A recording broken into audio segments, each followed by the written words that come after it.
bagong henerasyon. Alkansi na daw ang mga lalaki sa karon. Ang botog nga naman sila ana nakaingon. Halos tanan sila puro na mga hambugon. Baminawa usab ta ang ako istoryan, para kamong mga babae makamata.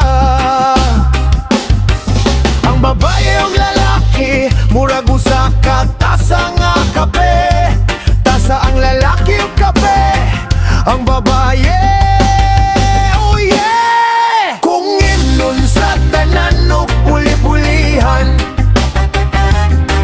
hugaw na sa pananaw sa uban. Ang kape isabuag sa kanalong basurahan, pero ang tasa, ang pingan, hugasan lang ug limpyohan. Bao ug humot nga kape na higop-higupan.